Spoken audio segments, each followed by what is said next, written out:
শিক্ষার্থী বন্ধুরা, আর ফাউন্ডেশনের পক্ষ থেকে আমি রাসেল আহমেদ আপনাদের সবাইকে স্বাগতম জানাচ্ছি অ্যাডভান্স ওয়ার্ডপ্রেস টিউটোরিয়ালে। WordPress theme development and advance টিউটোরিয়ালের আজকে আমরা দেখব শর্টকাটের কিভাবে তৈরি করতে হয় এবং আমরা কিভাবে ব্যবহার করতে পারি। আপনারা অনেক প্রিমিয়াম থিম ডাউনলোড করে দেখতে পারেন। সেই থিমে অনেক শর্টকাট ফিচার থাকে যে এইগুলো দিয়ে খুব সহজেই আপনি যে কোনো ডাটা ইনপুট করতে পারেন। তো আমরা আজকে একটা শর্টকাট তৈরি করব। তো শর্টকাট কি সেটা আমরা যদি দেখি, আমরা গুগলে সার্চ করতে পারি হোয়াট ইজ শর্টকাট, সাথে একটা ওয়ার্ডপ্রেস দিয়ে দিবেন, না হলে অন্য কিছু চলে আসবে, অন্য প্রোগ্রামের শর্টকাট হয়তো চলে আসতে পারে। তো শর্টকাট লেখার নিয়ম হচ্ছে আপনি যে শর্টকাটই লেখেন না কেন সেই শর্টকাটে থার্ড ব্র্যাকেট শর্টকাট এবং এর মধ্যে আপনার কন্টেন্ট হবে এবং তারপরে থার্ড ব্র্যাকেট শেষ শর্টকাট। এটা হচ্ছে শর্টকাট এবং ওয়ার্ডপ্রেস এইটার একটা ফাংশন তৈরি করতে হবে আমাদের। সেই ফাংশনটা নিয়ে আমরা এখানে ডাইনামিক এইচটিএমএল ডাটা নিয়ে আসতে পারবো, অর্থাৎ এটাকে স্টাইলাইজ করতে পারবো খুব সহজেই। তো চলুন আমরা একটা শর্টকাট তৈরি করে ফেলি, সেক্ষেত্রে আমাদের বুঝতে সুবিধা হবে। তো ফাংশন পিএইচপি ওপেন করবেন, তারপরে পিএইচপি হওয়ার শেষে এইখানে আপনি ফাংশন লিখবেন, ফাংশন, তারপরে থার্ড ব্র্যাকেট শুরু এবং শেষ। এরপরে আমি এন্টার দিয়ে রাখলাম এখানে ডাটা রিটার্ন করার জন্য এবং এইখানে স্পেস দিয়ে আমি লিখলাম আমি একটা শর্টকাট তৈরি করতে চাচ্ছি যেটাতে আমি একটা আলাদা ডিআইভি দিয়ে দেবো এবং বর্ডার হবে ডিআইভিটাতে। তো আমি দিলাম বক্স নামে একটা ফাংশন, শর্টকাট রেজিস্টার করছি এবং থার্ড ব্র্যাকেট এটা দিতে হবে। তো থার্ড ব্র্যাকেট পরে আমি এখানে প্রথমে আমাদের এখানে কিছু কন্টেন্ট নিতে হবে। এখানে কন্টেন্ট নেওয়া বলতে প্রথমে আমরা এখানে নেব ATTS content is equal to null। তো এরপরে আমাদের ডাটা রিটার্ন করতে হবে, সরি এখানে এখানে আমাদের সেমিকোলন হবে না। তো আমরা বক্স নামে একটা শর্টকাট নিলাম এবং এখানে ATTS এবং কন্টেন্ট, আমি একটু বুঝিয়ে দিচ্ছি যে ATTS কেন।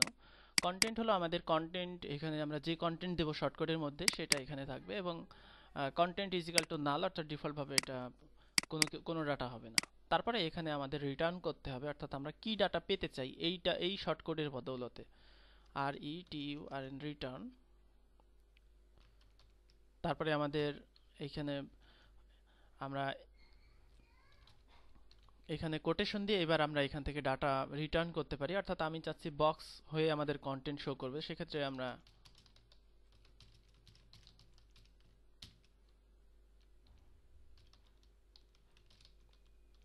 বক্স স্টাইল নামে একটা আলাদা ডিআইভি নিলাম এবং এইখানে আমি কন্টেন্টগুলো চাচ্ছি। তো সেই জন্য আমাদের এখানে কোটেশন দিতে হবে অবশ্যই এবং তার মধ্যে দুটো ডট দিতে হবে।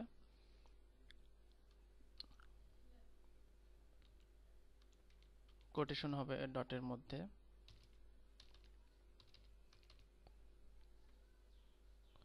তো এখানে আমরা দিব কন্টেন্ট, অর্থাৎ আমরা যে কন্টেন্টটা সেই কন্টেন্টটা এর মধ্যে পেতে চাচ্ছি। তো এই যে শর্টকাট, এই শর্টকাটকে আমাদের অ্যাক্টিভ করতে হবে। তো অ্যাক্টিভ করার জন্য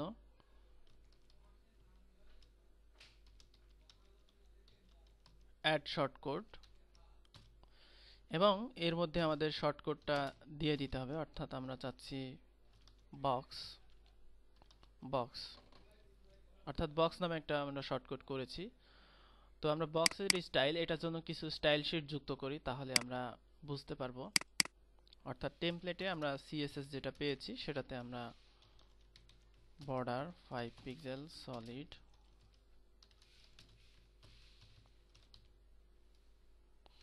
আমরা একটা বর্ডার এবং একটা প্যাডিং দিয়ে দিলাম। তো এরপরে আমরা ওয়ার্ডপ্রেসে কন্টেন্ট এডিট করব, অর্থাৎ বক্স, বক্স এবং এর মধ্যে আমরা কন্টেন্ট দিব।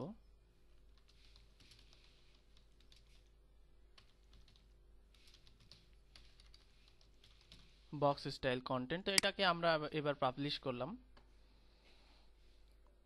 তো পাবলিশ করার পরে আমরা যদি পেজটাকে ভিউ করি সেক্ষেত্রে আমরা দেখব যে আমাদের যে স্টাইলটা আমরা দিয়েছিলাম, অর্থাৎ এখানে খেয়াল করুন এখানে আমরা যে শর্টকাটটা দিয়েছিলাম এখানে কিন্তু শর্টকাটটা নেই, অর্থাৎ শর্টকাটের বদলতে আমাদের যে ডাটা প্রয়োজন অর্থাৎ বক্স স্টাইল সেটা কিন্তু চলে এসেছে। তো এইভাবে কিন্তু আমরা যে কোনো ডাটা ডায়নামিক করতে পারি। সাপোজ আমার দরকার বুটস্ট্র্যাপের যেই অনেকগুলো ডাটাগুলো আমরা সিএসএস দিয়ে দিতে পারি সেগুলোকে আমরা শর্টকাটে কনভার্ট করতে পারি। তো সেটা আমরা পরবর্তীতে দেব। আমরা এখন আরও কিছু অ্যাডভান্স কাজ দেখি। মনে করুন আমরা ইউটিউবের ভিডিও আনতে চাচ্ছি। তো ইউটিউবের ভিডিও আমরা চাচ্ছি যে আমরা শুধুমাত্র এখানে লিখব, আমরা জানি প্রত্যেকটা ইউটিউবের ভিডিওতে একটা করে আইডি থাকে, ভিডিও স্ল্যাশ ভিডিও, এবং আমরা একটা ভিডিও নেই যে কোনো একটা এখান থেকে।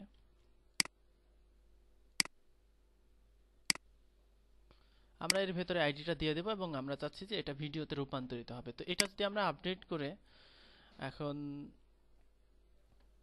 আমরা এই পেজটাকে রিফ্রেশ করি, সেক্ষেত্রে আমরা দেখব যে আমরা যেই শর্টকাটটা দিয়েছি সেটাই চলে আসছে, কারণ আমরা এই শর্টকাটের জন্য কোনো ফাংশন অ্যাড করি নাই। এখন আমরা ফাংশন অ্যাড করব।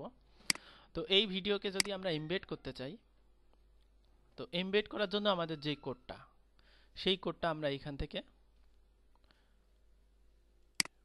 আমরা এমবেড কোডটা নিয়ে নিচ্ছি, অর্থাৎ আমাদের যে এমবেড কোড সেটা আমরা কপি করে নিলাম। তো এখন আমরা যদি এমবেড কোডটা দেখি, অর্থাৎ আমরা নতুন একটা ট্যাব নিয়ে এমবেড কোডটা দেখি, এক্ষেত্রে কিন্তু আমাদের ডায়নামিক হতে হবে শুধুমাত্র এই অংশটুকু, তাছাড়া বাদ বাকি আমাদের ঠিকই থাকবে। তো সেই জন্য আমরা এখানে আরেকটা শর্ট কোড নেব। ঠিক একইভাবে আমরা ফাংশন আমরা নিলাম ইউটিউব নামে,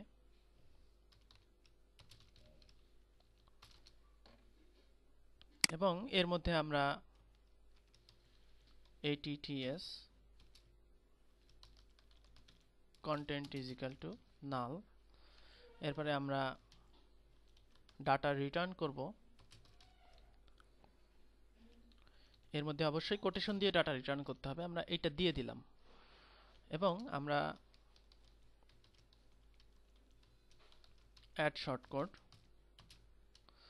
এর মধ্যে আমরা দুটো কোটেশন দিয়ে আমরা দুটো যে আমরা শর্টকাট রেজিস্টার করছি, অর্থাৎ ইউটিউব এবং প্রথমটা এবং শেষেরটা আর কি একই হবে, ইউটিউব, এটা দিয়ে দিলাম।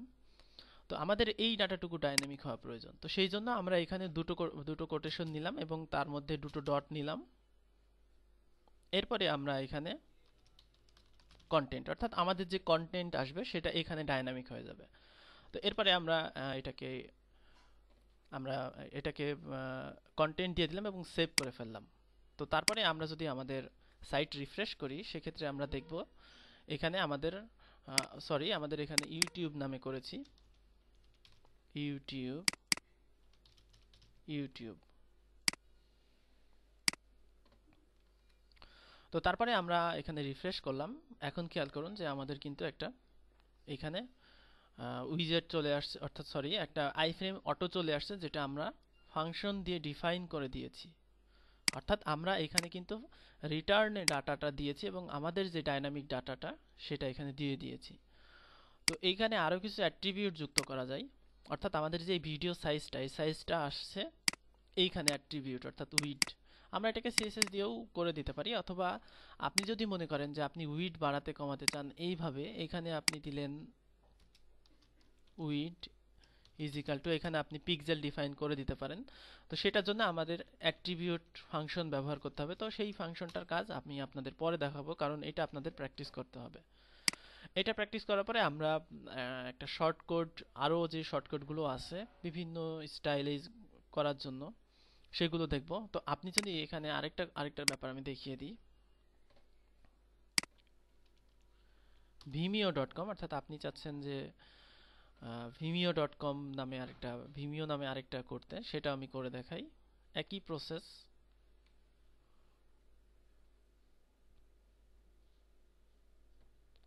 আমি যে কোনো একটা ভিডিওতে গেলাম,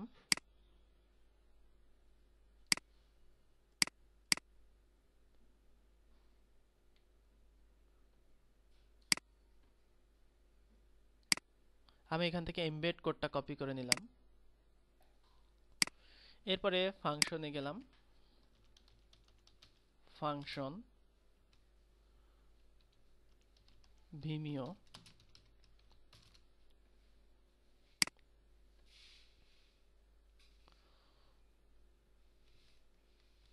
ATTS content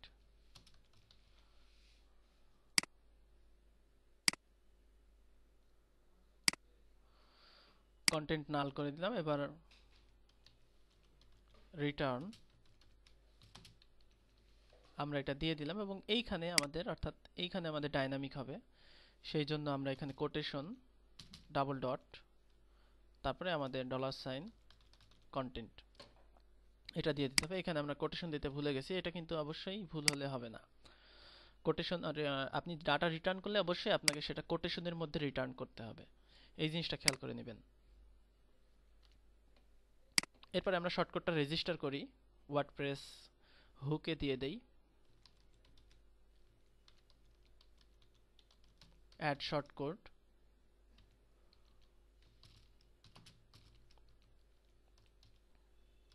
Vimeo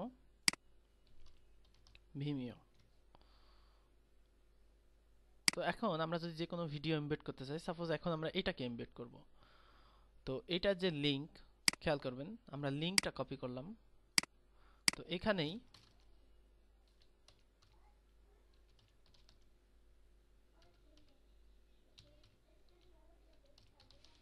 Vimeo দিয়ে দিলাম এবং আমরা এই যে আমাদের শুধুমাত্র ভিডিও যে আইডিটা সেটা আমরা এখানে দিয়ে দিলাম। তো এখন যদি আমরা রিফ্রেশ করি, সেক্ষেত্রে আমরা দেখব একটা ভিমিওর ভিডিও কিন্তু এখানে চলে আসছে। এভাবে আপনি কিন্তু এখন শুধুমাত্র সেই ভিডিওটা না, যে কোনো ভিডিও আপনি এখন এমবেড করতে পারবেন, শুধুমাত্র সেই ভিডিওর আইডি জানতে হবে। এভাবে আমরা যে কোনো আইফ্রেম বা যে কোনো অন্য কিছু অ্যাড করতে পারি। আপনারা চাইলে আইফ্রেম নামে একটা কোড নিয়ে নিতে পারেন, সেখানে আপনি এসআরসি এর জায়গায় শুধুমাত্র কন্টেন্টগুলো চেঞ্জ হবে। এছাড়াও আপনি যে কোনো স্লাইডার এভাবে ডাইনামিক করে ফেলতে পারেন। আপনি যদি মনে করেন যে কোনো স্লাইডার ডাইনামিক হবে, সেটা আমরা নেক্সট কোনো এক টিউটোরিয়ালে দেখব যে স্লাইডারগুলো কিভাবে এরকম ডাইনামিক করে যে কোনো জায়গায় শর্টকাট ব্যবহার করা যায়। তো আপনারা অনুশীলন করবেন আশা করি। ধন্যবাদ আজকে টিউটোরিয়াল দেখার জন্য। আল্লাহ হাফেজ।